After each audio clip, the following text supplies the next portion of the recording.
Assalomu alaykum. Men hozirda Urgut filiali 4-bosqich talabasiman. Ismim Sumrika Bahora. Bugun mavzumiz o'qituvchining kommunikativ qobiliyatini rivojlanishiga qo'yilgan talablar mavzusini ko'rib chiqamiz.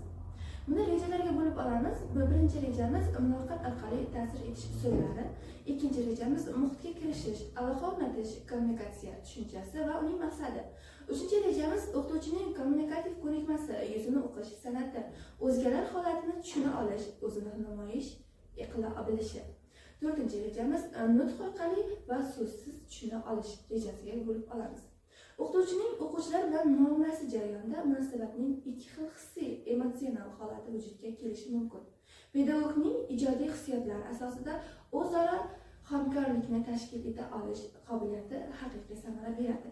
Tajribalar shuni ko'rsatadiki, pedagog jarayonining borligi o'qituvchiga munosabatni ijodiy hissiyotlar asosida tashkil etishga, bolalar bilan psixologik muloqot o'rnatishga imkon beradi. O'qituvchi o'quvchilarga biron bir narsani o'rgata olishi uchun ular bilan munosabatga kirishi shart. Munosabat odamlar o'rtasida birgalikdagi faoliyat, ehtiyojlardan kelib chiqadigan bog'lanishlar rivojlanishning ko'p qirrali jarayonidir. Munosabatda birgalikda faoliyat ko'rsatuvchilar o'rtasida axborot ayirboshlashni o'z ichiga oladi. Bunday axborot ayirboshlanishi munosabatning kommunikativ jihati sifatida ta'riflanishi mumkin.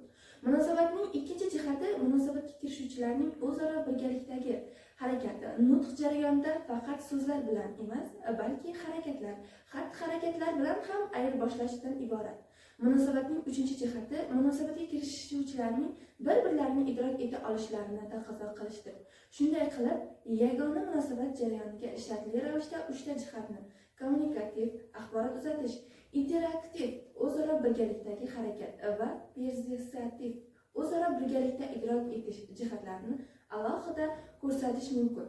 Kishi birgalikda faoliyat ko'rsatayotganda zaruriyatga ko'ra boshqa odamlar bilan birlashishi, ular bilan muomalaga kirishi, ya'ni aloqa o'rnatishi. O'zaro hamjihatlikka kishi birgalikda faoliyat ko'rsatayotganda zaruriyatga ko'ra boshqa odamlar bilan birlashishi, ular bilan muomalaga kirishi, ya'ni aloqa o'rnatishi, o'zaro hamjihatlikka erishishi kerakli axborot olishi va javob tariqasida axborot berishi lozim. Munosabatning o'zaro birgalikda harakat qilish va faoliyat ko'rsatish jarayonida odamlarni birlashtiradigan umumiy narsa avvalo ishlab chiqarish tarzi tushunilishi. Ana shunday umumiy narsa avvalo munosabat vositasi sifatida tildan iborat ekanligini bildiradi. So'zlar belgilar sistemasi hayot kechirish, ijtimoiy tarixiy tajribani o'zlashtirish va uzatish vositasi sifatida tilni tarkib toptiradi. Qo'llarda biron mehnat qurolini ushlab, ko'zlari esa ushbu narsalarga qarab turgan vaqtda bir-birlari bilan munosabatga kirishish uchun aniq tovushlardan foydalanishlari kishilarga ayniqsa moyillik tug'diradi. Munosabatga kirishadigan odamlar o'rtasidagi masofa anchagina xolis bo'lgan kezlarda ham xuddi shuningdek qorong'ulikda, tuman tushganda, chakalakzorda o'z fikrini tovushlar vositasida yetkazish qulay bo'lgan.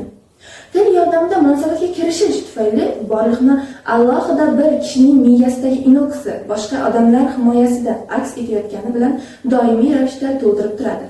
O'y fikrlarini ayirboshlash, axborot berish ro'y beradi.